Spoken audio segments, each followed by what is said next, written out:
91 ஆண்டுகள் 5 தலைமுறைகள் பாரம்பரியமிக்க எஸ்பிஎஸ் கடலை மாவு மற்றும் கேப்பை மாவு. உங்கள் ஆரோக்கியம் எங்கள் சந்தோஷம். இந்த நூற்றாண்டுல மிகப்பெரிய தாக்கம் உருவாக்கின ஆளுமைகள்ல அப்துல் கலாம் ஒரு முக்கியமான மனிதர். தன்னோட வார்த்தை மூலமாவும் வாழ்க்கை மூலமாவும் பல பேரோட போக்கை மாத்தின அப்துல் கலாம் ஒரு மனிதரை விவசாயத்தின் பக்கம் திருப்பின கதைதான் இது. சிவகங்கை மாவட்டம் கன்றமாணிக்கம்ங்கிற ஊரை சேர்ந்தவர் சேது குமணன்.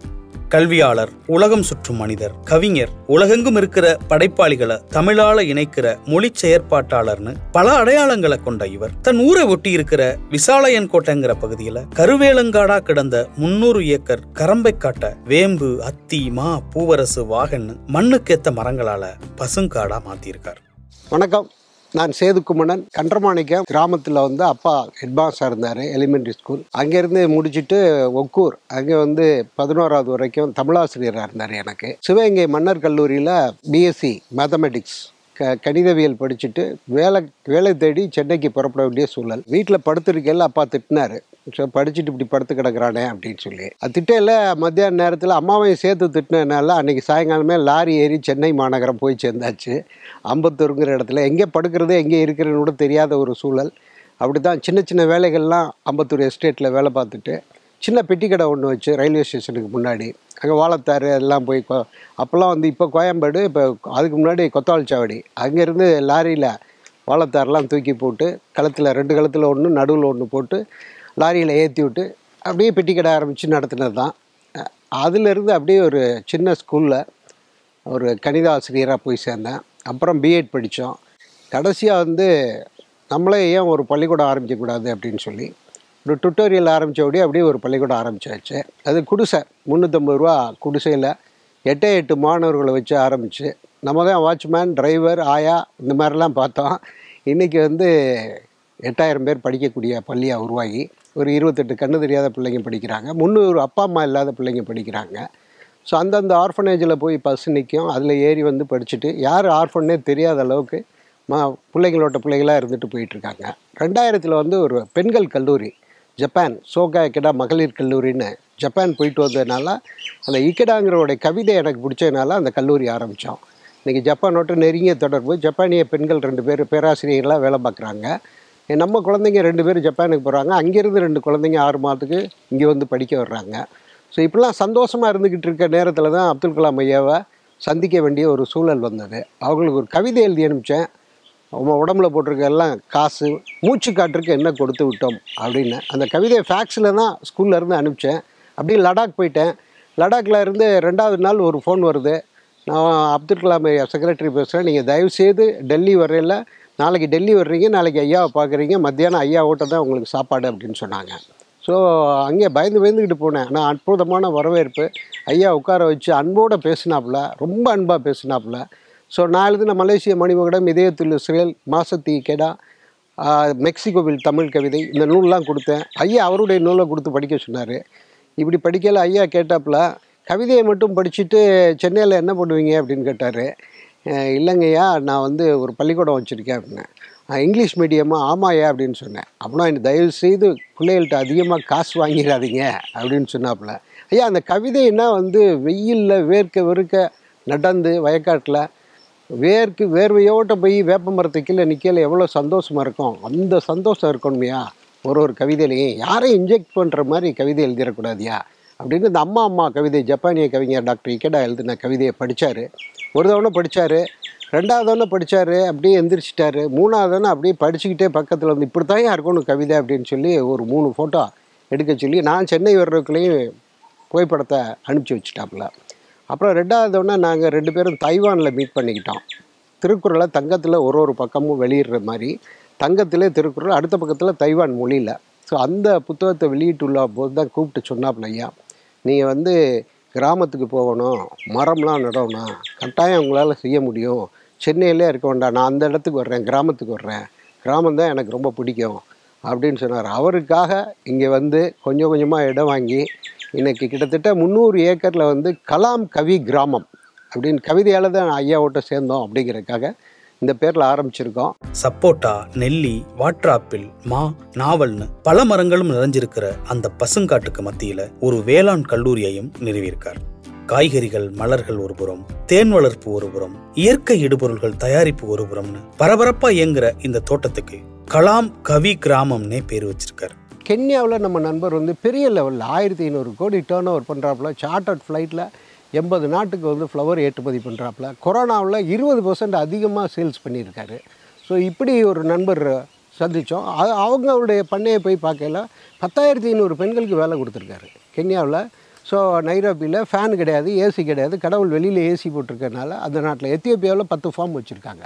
ஸோ அங்கேயே ஒரு 2,500 பேர் வேலை பார்க்குறாங்க. அதெல்லாம் போய் பார்த்துட்டு நம்ம மாணவர்களையும் அங்கே அனுப்ப வேண்டிய சூழல் வந்துச்சு. சீனாவில் இருந்து சில இதெல்லாம் எக்ஸ்போர்ட் பண்ணி கென்யாவை கொண்டு வந்து பாலி ஹவுசஸ் போடுறக்கு அந்த அலுமினியம்லாம் சீப் ரேட்டில் கிடைக்கும். அதெல்லாம் போய் பார்க்க அங்கே உள்ள விவசாயத்தை எல்லாம் பார்க்கக்கூடிய சூழல் வந்துச்சு. அப்படி பார்த்ததுனால அதை எல்லாத்தையும் கலெக்ட் பண்ணி இங்கே செய்ய முடியும் ஒரு நம்பிக்கையில் ஆரம்பித்தது தான். இது மாதிரி ஒரு 25 பாக்ஸ் இங்கே வச்சுருக்கோம். ஒரு 100 விவசாயிகளுக்கு இதை வந்து ட்ரைனிங் கொடுத்துருக்கோம். 25 பேராக.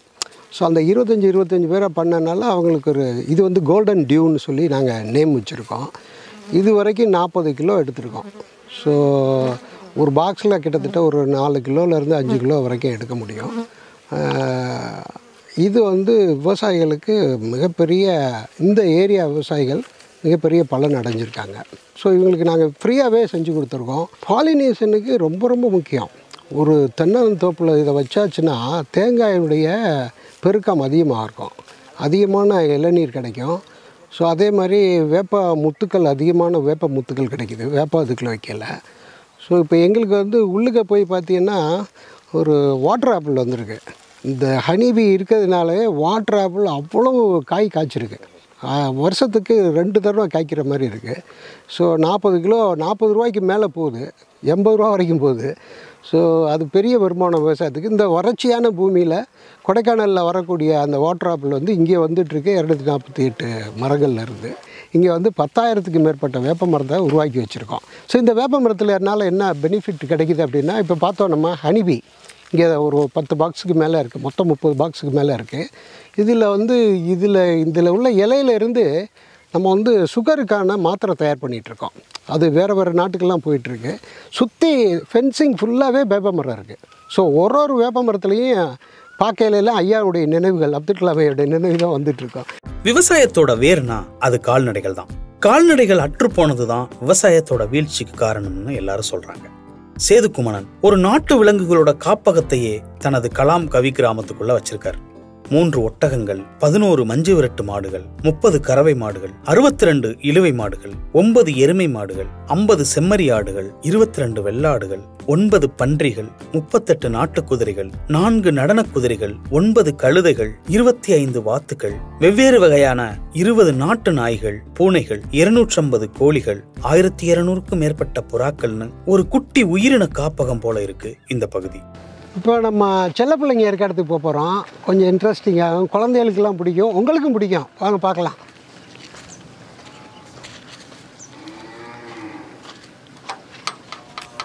வாடா, வா வா. இவன் ரொம்ப பாசக்காரன், ரோசக்கார கழுத. வாடா வா. கல்யாணி கல்யாணி வா, அப்படியா, வா வா வா. வாங்க, நீங்கள் எப்படி இருக்கீங்க? சாப்பிடுங்க, இந்தாங்க.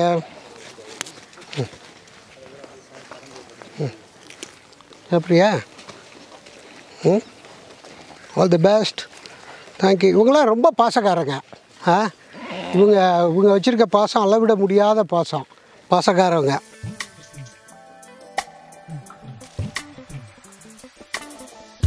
இவங்கெல்லாம் சுதந்திர கழுதைகள், காலெல்லாம் கட்டாத கழுதைங்க, பாசக்கார கழுதைங்க.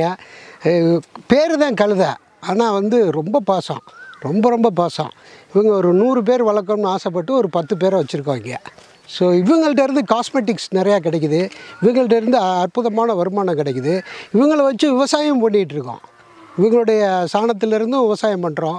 சும்மா ஒரு 20 சென்ட்டு போட்டு பார்த்துருக்கோம். அதே மாதிரி ஒட்டகத்து கழிவை மட்டும் வச்சுருக்கோம். அது மக்க வச்சு, மண்புழு வச்சு, அதுக்கப்புறம் இது பண்ணுறது. இப்போ வந்து நாளைக்கு குட்டி போட்டுருவான்.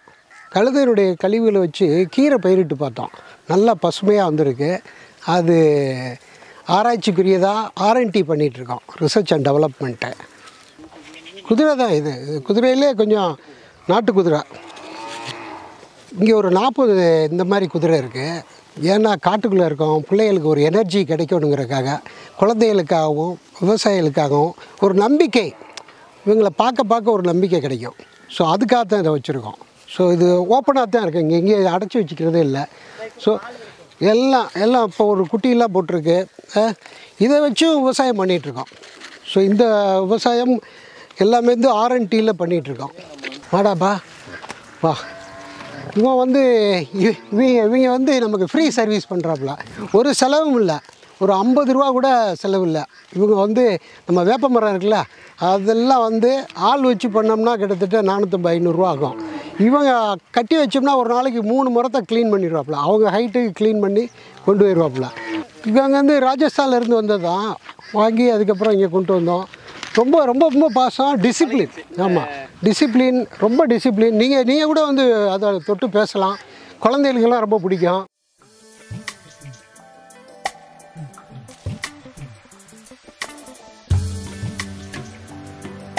இவன் வந்து குஜராத்திலேருந்து வந்த நாட்டு மாடு, காக்கரேஜ்னு சொல்லுவாங்க. ஒரு 8லேருந்து 10 லிட்டர் வரைக்கும் கொடுக்குது. இதனுடைய சாணம் ரொம்ப ரொம்ப முக்கியம். சாணமும் இதனுடைய நீரும் ரொம்ப முக்கியம். ஸோ விவசாயத்துக்கு பயனுள்ளதாக இருக்கும். இவன் வந்து கிர்ரு ஒரு நாளைக்கு 500 பேருக்கு மேலே சாப்பிட்றாங்க. ஸோ அந்த சாப்பாட்டு வேஸ்ட்டை என்ன பண்ணுறோன்னு யோசிச்சுட்டு அந்த வேஸ்ட்டை பூரா எடுத்து கொண்டு வந்து இவங்களுக்கு கொடுக்குறோம், இந்த பன்னிகளுக்கெல்லாம் கொடுக்குறோம். ஸோ இவங்க வந்து சாப்பிட்டுக்குருவாங்க. இவங்க சாப்பிட்டுட்டு இவங்க வந்து ஒரு கிலோ 100 ரூபா உயிரோட்டு அப்படியே கொடுத்துருவாங்க. ஸோ இவங்க வந்து நமக்கு ரொம்ப சப்போர்ட்டாக இருப்பாங்க. இது ஒரு குட்டி வந்து 2500 ரூபா. குன்றக்குடியில் போய் கேட்டோம்னா KVKன்னு இருக்குது, அங்கேருந்து கொடுத்துருவாங்க. 2500 ரூபாய்க்கு வாங்கி ஒரு 6 மாதத்துக்குள்ளே 10,500 ரூபா கிடைக்குது. ஸோ இது ஒன்றுமே இல்லை, எல்லாம் வந்து சாப்பாடு வேஸ்ட்டு தான். இந்த சாப்பாடு வேஸ்ட்டை வச்சு ஸோ நமக்கு வருமானம் வந்துக்கிட்டு இருக்கு. அதை மற்றவங்களும் செய்யலாம்.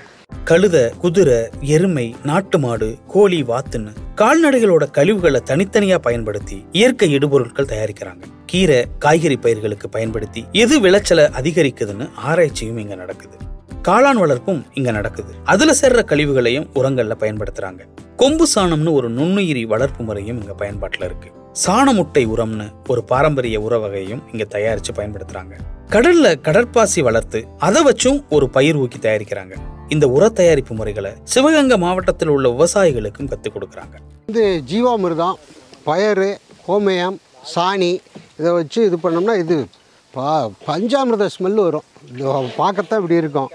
ஸோ இந்த ஜீவாமிர்தம் ரொம்ப ரொம்ப முக்கியமானது. இப்போ நம்ம சாப்பிட்ட பழம்லாம் வந்து இந்த ஜீவாமிர்தத்தால் தான் உயிர் உண்டாக்கு இருக்குது. அதுக்கடுத்து இது வந்து மீனோ அமிலம். இந்த மீன் வேஸ்ட்லாம் எடுத்து இதில் வந்து மீனோ அமிலம் தயார் பண்ணி விவசாயிகளுக்கும் கொடுக்குறோம், நம்மளும் பயன்படுத்துகிறோம், பூச்சி வெரைட்டியாக பயன்படுத்துகிறோம். ஸோ இங்கே வந்து தேமூர் கரைசல். ஸோ இதுவும் நல்ல விதமாக விவசாயிகளுக்கு இயற்கை உரத்துக்கு பயன்படுது. பஞ்சகவ்யா. ஸோ இந்த பஞ்சகவ்யாவும் பயனுள்ளதாக இருக்குது. 5 வகையான இது மூலிகையெல்லாம் போட்டு மாட்டு சாணம், யூரின், அப்புறம் வந்து தயிர், மோர், அப்புறம் வந்து வெண்ணெய் போடுறோமா? ஆமாம், நெய் போட்டு இதை தயார் பண்ணுறோம். இது பண்ணி திருச்சி வரைக்கும் உள்ள விவசாயிகளுக்கு போயிட்டுருக்கு. தோட்டத்தோட இன்னொரு முனையில் இருக்கு கவிஞர்கள் வனம். நீர்மருது, வேம்பு, புன்னை, கொன்றை, சரக்கொன்றைன்னு நாட்டு மரக்கன்றுகள் இங்க ஆளுயரத்தை தாண்டி வளர்ந்து நிற்குது. செம்பருத்தி, குண்டுமல்லி, இட்லிப்பூ, காக்கட்டான், அரளி, நாட்டு ரோஜா, சம்மங்கி பூன்னு மலர் சாகுபடிகளும் ஒரு பக்கம் நடக்குது. செம்பருத்தி பூவில இருந்து ஷாம்பு, டீத்தூள் தயாரிக்கிறாங்க. மல்லிகையிலிருந்து எசன்ஸ் எடுக்கிறாங்க. 78 சென்ட்ல மேரிகோல்டு மலரும் சாகுபடி பண்றாங்க. கலாம் கவிவனத்துல 12 ஏக்கர்ல மாந்தோட்டம் இருக்கு. 50 சென்ட் நிலத்துல நெல்லி தோட்டம், 6 ஏக்கர் பரப்புல கொய்யா, 3 ஏக்கர் பரப்புல சப்போட்டா விளைவிக்கிறாங்க. கிடைக்கிற இடங்கள்ல எல்லாம் பலாமரங்கள் நட்டிருக்காங்க. 75 நாவல் மரங்கள், 25 சென்ட்ல அத்தி, 100 டிராகன் ஃப்ரூட் செடிகளும் உள்ள இருக்கு. மலைப்பகுதிகளில் விளையிற வாட்டர் ஆப்பிள் 2 ஏக்கர்ல போட்டிருக்காங்க. செடிக்கு 100 பழங்களுக்கு மேல காய்ச்சி குலுங்குது. இது வந்து மார்க்கெட் லெமன், ஜீவாமிர்தம் தான் இதை கொடுத்துட்ருக்கோம். ஆர்கானிக்கு ஒரு 500 கிலோ வந்திருக்கு. இப்போ ஒரு 3 மாதத்தில் மட்டும் 3 மாதத்தில் 500 சொட்டு நீர் பாசனத்தில் ட்ரை லேண்டில் அழகாக வருது. ஸோ ஊறுகாய் போட்டு பேக் பண்ணி கொடுத்துக்கிட்ருக்கோம். இங்கே உள்ள ஸ்டூடெண்ட்ஸும் இதை பயன்படுத்திகிட்டு இருக்காங்க. லெமன் சர்பத் போட்டு பசங்களுக்கு சந்தோஷமாக கொடுத்துட்ருக்கோம். கலாம் கவிவனத்தில் சுமார் 10,000 வேப்ப மரங்கள் இருக்கு. வேப்ப மரங்கள் இருக்கிற பகுதிக்கு முன்னால நட்சத்திர மரங்கள் நிறைஞ்சிருக்கு. ஒரு கோயிலுக்கும் ஒரு மரத்தை காப்பாற்றிருக்காங்க. அப்போ நட்சத்திர கால மரங்கள் வந்து அழிஞ்சிக்கிட்டு வர்றதுனால இங்கே 2 செட் ஆஃப் மரங்களை நட்டு வச்சுருக்கோம். நட்சத்திர மரங்கள் கிட்டத்தட்ட 54 மரம் இருக்குது. 27 54 மரங்கள் இருக்குது. இது வந்து இதுக்குள்ளே ஒரு எனர்ஜி கிடைக்கும். இதில் நடந்தாவே ஒரு எனர்ஜி கிடைக்கும். அந்தந்த நட்சத்திரக்காரங்க அந்தந்த மரத்தை வந்து பார்த்துட்டு போவாங்க. இந்த நட்சத்திர மரங்கள் வந்து அழிவின் விளிம்பில் இருக்குது. இதை காப்பாற்றி இதை வந்து பாதுகாத்து இது அடுத்த ஜெனரேஷனுக்கு கொண்டு போய் சேர்க்கறதுக்கான முயற்சியில் ஈடுபட்டுருக்கோம். இப்போ நம்ம ஒரு அபூர்வமான மரத்தை பார்ப்போமா? இந்த மரம் தான் பலாசு மரம். இப்போ இந்த பலாசு மரத்தை காப்பாற்றி நிறைய இடத்துல வச்சுருக்காங்க. பட் முயற்சி எடுத்து இங்கேயும் வந்திருக்கு. ஸோ இதை காப்பாற்ற வேண்டிய பொறுப்பு நம்மளுடைய கடமை. இது வந்து 10 மரம் காட்டுக்குள்ளே இருந்துச்சுன்னா அந்த காட்டுக்குள்ளே இது இருக்க இடத்துல மட்டும் தீப்பிடிச்சி எரிகிற மாதிரி இருக்கும். ஏன்னா அந்த பூக்கள் வந்து அந்த மாதிரி பூத்து இருக்கும். அபூர்வ மரம். இது வந்து என்னென்னா திருவோடு மரம். ஸோ இப்போ தான் முதல் காய் விட்டுருக்கு. இது 2 மரம் இங்கே இருக்குது. இங்கே கீழே ஒரு காய் காய்ச்சிருக்கு. சில வருடங்களுக்கு முன்பு தைவானில் வந்து உலக கவிஞர் மாநாடு நடந்துச்சு. அந்த மாநாட்டுக்கு அப்துல் கலாம் ஐயா வந்திருந்தாங்க. திருக்குறளை தங்கத்தில் ஒரு பக்கத்துலேயும் தமிழ்லையும் தைவான் மொழியிலையும் வெளியிட்டாங்க. அதே கான்ஃபரன்ஸ் வந்து இப்போ 43வது உலக கான்ஃபரன்ஸ் வந்து தைவானில் நடக்க வேண்டியது அங்கே வந்து பூகம்பம் வந்ததுனால நடக்க முடியாமல் போச்சு. அப்போ நம்மள்கிட்ட கேட்டாங்க, நம்ம மதுரையில் உலக தமிழ் சங்கத்தில் வச்சு நடத்தினோம். நடத்திட்டு ஒரு நாள் காரைக்குடி சேதுபாஸ்கர் வேளாண்மை கல்லூரிக்கு வர வச்சு உலக நாடுகள்லேருந்து 19 நாட்டு கவிஞர்கள், இஸ்ரேல், மெக்சிகோ, ஜப்பான் இதெல்லாம் வந்தாங்க. வந்துட்டு இங்கே ஒரு 10,000 மரம் நடுறதுக்காக கவிவனம் பொயட்ரி ஃபாரஸ்ட்டை உருவாக்கணும். இது வரைக்கும் ஒரு 4,500 மரங்களை நட்டிருக்கோம். ஸோ நாட்டு மரங்கள், ஸோ கொன்றை மரம், வேம்பு, புங்கை, பூவரசு, ஸோ நீர் மருது இதெல்லாம் வச்சுருக்கோம். ஸோ இப்போ பாருங்கள், இன்னும் ஒரு 4-5 வருஷத்தில் இது அற்புதமான காடாக வந்துடும்னு ஒரு நம்பிக்கை இருக்குது. ஸோ இந்த காடு அடுத்த தலைமுறைக்கு பயன்படுற மாதிரி உருவாக்கிக்கிட்டு இருக்கோம். இது 10,000 மரமும் இந்த இடத்துல இருந்துச்சுன்னா எப்படி இருக்கும் அப்படிங்கிற ஒரு கற்பனையில் தான் இருக்கும். 10 வருஷம் கழித்து பார்த்தோம்னா இந்த 10,000 மரமும் எப்படி இருக்கும் அப்படின்னு ஒரு அனுபவிக்கலாம். பக்கத்துலேயே ஒரு 14 ஏக்கரில் இன்னொரு இயற்கை சார்ந்த தங்கம், இதெல்லாம் வந்து அக்ரி டூரிசம், அதுக்கான முயற்சியில் ஈடுபட்டுக்கிட்டு இருக்கோம். எல்லாத்துக்கும் மேலே ரொம்ப அவசியமான ஒரு பணியையும் சேதுகுமரன் செஞ்சுக்கிட்டு இருக்காரு. பாரம்பரிய நெல் ரகங்கள், காய்கறிகள், தானியங்களோட விதைகளை சேகரித்து ஒரு விதை வங்கியை உருவாக்கியிருக்காரு. கலாம் கவிவனத்துல பாரம்பரிய விதைகளை பாவி விளைவிச்சு பெருக்கி விவசாயிகளுக்கு கொடுக்கிறார். ராமநாதபுரம், விருதுநகர், தேனி, மதுரை மாவட்டங்கள்ல பயன்பாட்டில் இருந்த 100 நெல் ரகங்களை சேகரிச்சு இங்க இருக்கிற விதை வங்கியில பாதுகாக்கிறார். பரபரப்பும் பதற்றமும் நிறைஞ்ச வாழ்க்கை நம்ம எங்கெங்கோ துரத்தி அடிக்குது. காலநிலை மாற்றம், விவசாய நிலங்கள் அழிப்புன்னு விவசாயம் மிகப்பெரிய சிக்கலை சந்திச்சுட்டு இருக்கு. பாரம்பரிய விவசாயிகளோட பிள்ளைகள் கூட விவசாயத்திலிருந்து தங்களை விடுவிச்சுக்கிட்டு நகரங்களை நோக்கி ஓடிக்கிட்டே இருக்காங்க. தானே களத்துல இறங்கி அது மாதிரியான இளைஞர்களுக்கு நம்பிக்கையூட்டி பல லட்சம் கோடி மதிப்புள்ள வேளாண் வணிகத்துக்குள்ள அவர்களை கொண்டு வர்ற நன்னோக்கத்தோட செயல்படுற சேதுகுமரன் ஒரு முன்மாதிரி மனிதர். 91 ஆண்டுகள் 5 தலைமுறைகளின் பாரம்பரியத்துடன் வாடிக்கையாளர்களின் நன்மதிப்பை பெற்ற SVS கடலை மாவு மற்றும் கேப்பை மாவு.